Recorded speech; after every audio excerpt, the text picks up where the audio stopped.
Good morning friends, কেমন আছো তোমরা সকলে? আশা করছি খুব ভালো আছো এবং সুস্থ আছো। প্রচণ্ড গরম পড়েছে, জাস্ট কিছু বলার নেই। যাই হোক, আজকে যে রেসিপিটা নিয়ে এসেছি তোমাদের জন্য সেটা একটা বাঙালি রেসিপি নয় যদিও। কাঠি চাওয়াল বানাবো আজকে, কিন্তু অবশ্যই আমি আমার মতো করেই বানাবো। সম্পূর্ণভাবে হয়তো অবাঙালি স্টাইলে বানাবো না। তো আমি আমার মতো করে কিভাবে কাঠি চাওয়াল বানাচ্ছি, চাওয়ালটা অবশ্যই জিরা রাইস, আর কাঠিটা পকোড়া দিয়েই বানাবো। উইদাউট পকোড়া আমার কাঠি খেতে ভালো লাগে না। তো পকোড়া উইথ কাঠি আর চাওয়াল মানে জিরা রাইস কিভাবে বানাচ্ছি সেই রেসিপিটা পুরোটা তোমরা শুরু থেকে শেষ অবধি স্কিপ না করে দেখো। আশা করছি তোমাদের ভালো লাগবে। দেখতে থাকো ভিডিওটা কি করছি। প্রথমে রাইসটা বানিয়ে নেব, জিরা রাইসটা বানিয়ে নেব। দেখো চালগুলোকে অনেকক্ষণ ধরে ভিজিয়ে রেখেছিলাম, একদম সুন্দর হয়ে গেছে একদম। এবার এই চালটা, এই যেখানে জল গরম করতে দিয়ে দিয়েছি, চালটা জলের মধ্যে তুলে দেব। এই গোটা গরম মশলা একটুখানি দিয়ে দেব, আর দেব আন্দাজ অনুসারে সল্ট।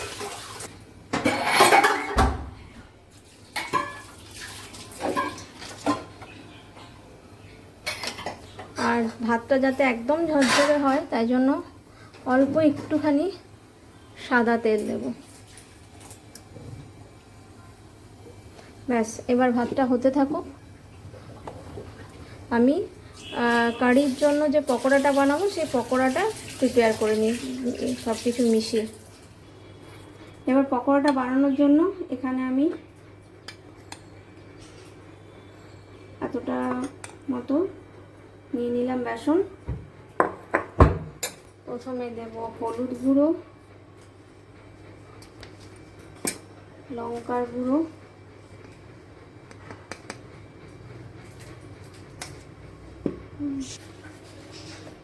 অনেকটা ধনে পাতা দিয়ে দিচ্ছি,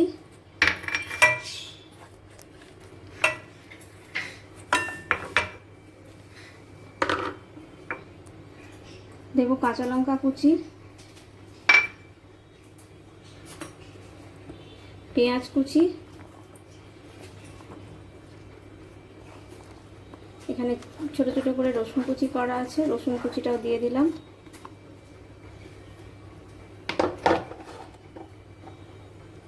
গুঁড়ো মশলার মধ্যে এখানে যে গোটা মশলাগুলো আছে তার মধ্যে দেব আজওয়াইন,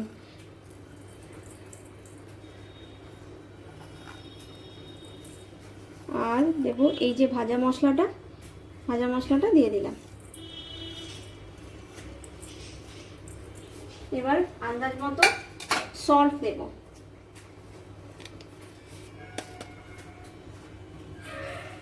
এবার এটাকে ভালো করে মাখাবো।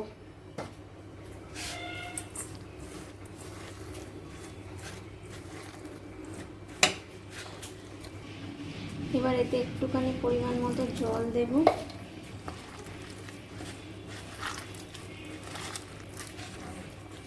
দেখো এটা কিন্তু সুন্দর করে মাখিয়ে নিয়েছি। এবার এটাকে 10 মিনিটস রেস্টে রেখে দেবো, কারণ বেসন দিয়ে মাখিয়েছি তো একটু জিনিসগুলো নরম হয়ে যাবে। এটাকে 10 মিনিট রেস্টে রেখে এবার আমি কারির জন্য যে মেন প্রিপারেশনটা সেটা বানাবো। কারির জন্য নিয়ে নিলাম মোটামুটি 1.5 হাতার মতো বেসন। এবার ওর থেকে বেশি কিন্তু আমাকে দইটা নিতে হবে, এই টক দইটা, এই 1 চামচ পুরো ভর্তি।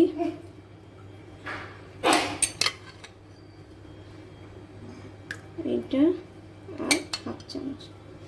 এবার কিছু গুঁড়ো মশলা মেশাবো এর মধ্যে। হলুদ গুঁড়ো দেব,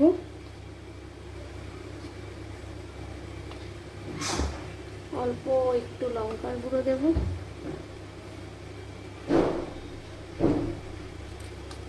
একটু বেকিং পাউডার দেব,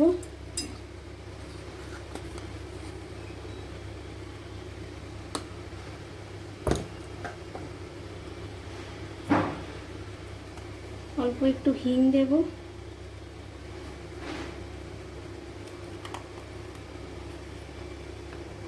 আর দেব সল্ট।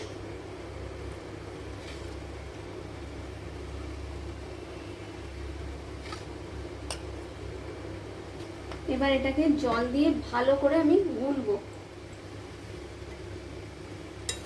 আগে একটুখানি মাখিয়ে নিই, তারপরে জল দিয়ে এটাকে ভালো করে গুলবো। কোনো লাম্প থাকা চলবে না, তাহলে কিন্তু কারি ভালো হবে না। এরকম করে একটুখানি ফেটিয়ে নিই, তারপর জল দিয়ে খুব ভালো করে কিন্তু এটাকে গুলে নিতে হবে। কোনো লাম্পস থাকা চলবে না, বেসনের মধ্যে যে লাম্পসগুলো থাকে সেগুলো একদমই থাকা চলবে না। এবার এতে আমি অল্প একটু জল দিয়ে দিলাম। এইবার আবার জলের সাথে এটাকে ভালো করে মিক্স করব। সুন্দর কনসিস্টেন্সিতে কিন্তু আমি এই কারির জন্য যে প্রিপারেশনটা করা সেটা করে ফেলেছি। এইবার আমি পকোড়াগুলোকে ভাজবো। এটা ততক্ষণ আবার রেস্টে থাকুক কিছুক্ষণ। দেখো ভাতের চাল মোটামুটি হাফের বেশি হয়ে গেছে, আর একটু হলেই কিন্তু আমি রাইসটা নামিয়ে দেব। তেল গরম করতে দিয়ে দিচ্ছি পকোড়াগুলো বানানোর জন্য। এটা কিন্তু 10 মিনিট রেস্টে ছিল। এবার এটা ভাজবার আগে এটার মধ্যে অল্প একটুখানি আমি দই দেব।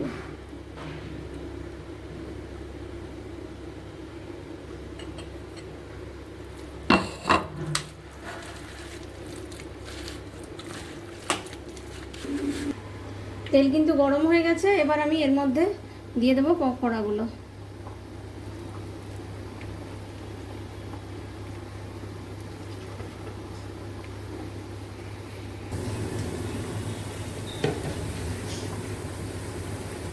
দেখো রাইস কিন্তু একদম হয়ে গেছে। এবার আমি রাইসটাকে জলটা শোক করে নেব।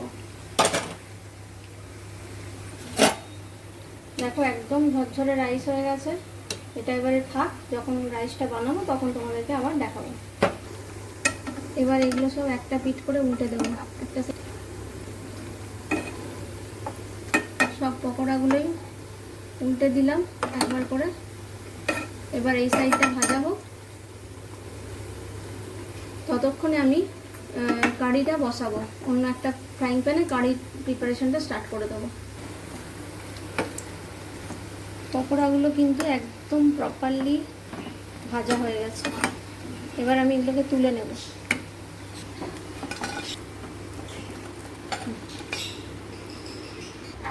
দেখো কড়াতে কিন্তু আমি তেল গরম করতে দিয়ে দিয়েছি, তেল গরম হয়ে গেছে। এইবার আমি এতে দেব ফোড়নে যা যা ইউজ করবো সেগুলো দেব।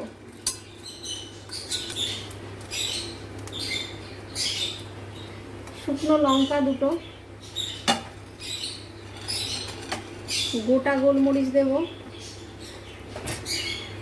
আর দেব এখানে গোটা জিরে আর গোটা ধনে রাখা আছে, এই পুরোটাই দিয়ে দেব। হ্যাঁ, এবার এগুলো ভালো করে ভাজা হয়ে গেলে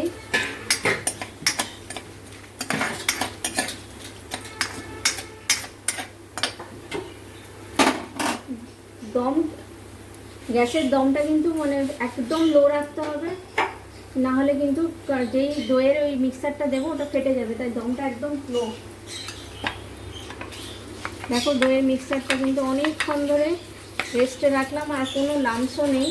এবার আস্তে আস্তে এর মধ্যে দইয়ের মিক্সারটা কিন্তু ছেড়ে দেবো।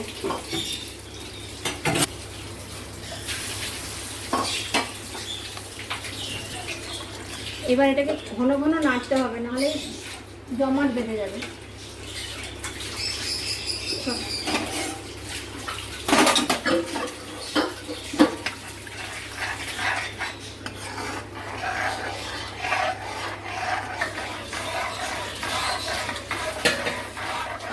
কিন্তু তোমাকে কনস্ট্যান্ট নাড়িয়ে যেতে হবে, নাহলে কিন্তু যেহেতু বেসন আছে দলা থেকে যাবে ব্যাপারটা। এরকম স্লো আছে, দেখো একদম আমার ধিমি আঁচ করা আছে কিন্তু একদম স্লোতে। এটা এবার আমি 15-20 মিনিট ধরে এটাকে এরকম লো হিটে ফোটাতে থাকবো। রাইসটা বানানোর জন্য প্যানে তেল দিয়ে দিয়েছি, আর তার সাথে দিয়ে দিলাম অল্প একটুখানি ঘি। সাদা তেল আর ঘি মিক্স করে আমি রাইসটা বানাবো। ফোড়নে দিলাম একটা শুকনো লঙ্কা, একটুখানি ছোট এলাচ, লবঙ্গ, দারচিনি, আর যেহেতু জিরা রাইস তাই জন্য একটু বেশি পরিমাণে জিরা। ব্যাস, এবার এটা ভাজা হয়ে গেলে আমি রাইসটা মিশিয়ে দেবো। রাইসটা তুলে দিলাম, ও একটুখানি চিনি দিলাম,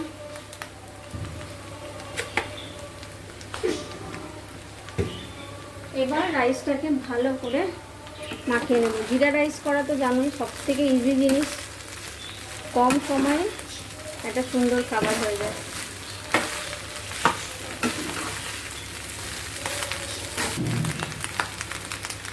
দেখো একটুখানি রাইসটা যা সেই ভাজা ভাজা মতো হয়ে গেলে এটা নামিয়ে দেবো। এখন একটুখানি দম কমে এটা একটু হালকা করে ভাজা হোক। দেখো এটা কিন্তু অনেকটা ঠিক হয়ে গেছে। এবার এটাতে কিন্তু আমি জল মেশাবো।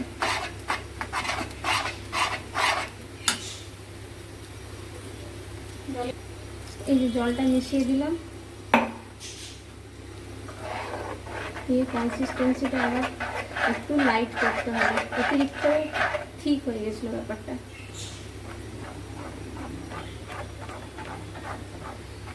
এবার আমি একটু দম তুলে দিলাম, ফ্লেমটা কিন্তু আমি একটু বাড়িয়ে দিলাম। দেখো পকোড়াগুলো এবার আমি দিয়ে দিচ্ছি এর মধ্যে, দিয়ে কিন্তু এটাকে আবার একটুখানি লো হিটে ফোটাবো আর সবার শেষে তড়কা দিয়ে নামাবো। এই মেন তড়কাটাই হচ্ছে আসল আরো।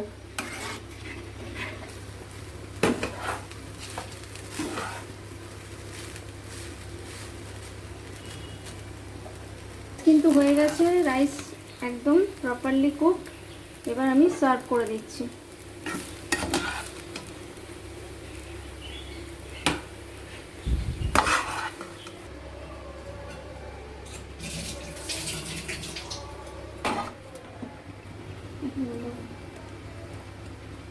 তরকাটা বানানোর জন্য প্রথমে দিয়ে দিলাম ঘি। ঘিটা কিন্তু তোমাকে পর্যাপ্ত পরিমাণে দিতে হবে, হাত খুলে। একদিন স্পাইসি খাবার খাওয়া যেতেই পারে। তাতে দেব 3টে শুকনো লঙ্কা, ওটাকে ছিঁড়ে দিলাম না, ঝাল হয়ে যাবে বেশি। তার সাথে যেটা মেন যাবে সেটা হলো এই কারি পাতাগুলো, আর যাবে হিং।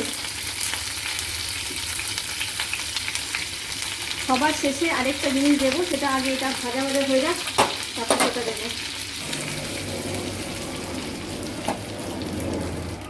যেহেতু পুরোটাই টক দইয়ের জিনিস, অল্প একটুখানি চিনি না দিলে ব্যালেন্স হবে না স্বাদটা।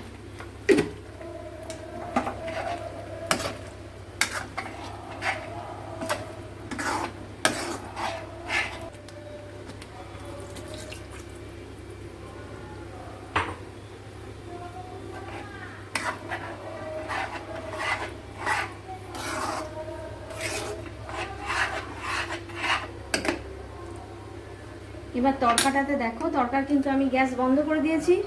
সবার শেষে ওতে দেব একটু লঙ্কার গুঁড়ো, এটা কালারটা খুব ভালো আসবে।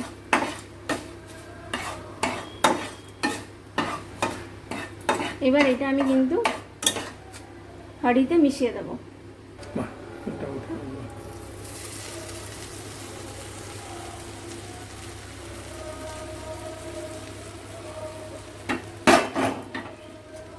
এবার এটাকে ভালো করে মিক্স করব। এইবারে কালারটা দেখো কারি কেমন এলো।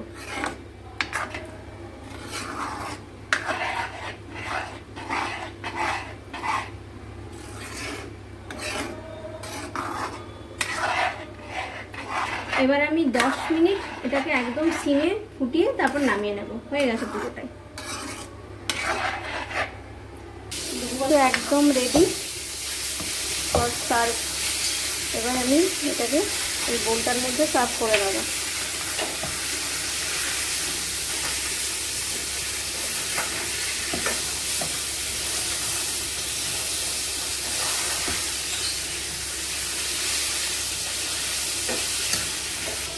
রেডি হয়ে গেল কারি চাওয়াল, জিরা রাইস আর কারি উইথ পকোড়া।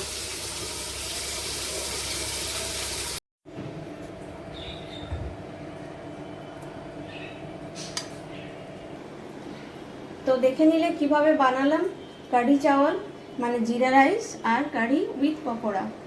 খুব ইজিভাবে বানিয়েছি, এটা একদমই খেতে খুবই টেস্টি হবে এবং সুন্দর খেতে। তো আমি একটু টেস্ট করে দেখেওছি, সুন্দর হয়েছে খেতে। তো যদি এই রেসিপিটা ভালো লেগে থাকে তাহলে অবশ্যই লাইক করো, কমেন্ট করো, শেয়ার করো। চ্যানেলটাকে যারা এখনও সাবস্ক্রাইব করোনি প্লিজ চ্যানেলটাকে সাবস্ক্রাইব করে দিও। ভালো থেকো, সুস্থ থেকো, দেখা হচ্ছে খুব তাড়াতাড়ি নতুন একটা ভিডিও নিয়ে। ততক্ষণের জন্য টাটা, বাই।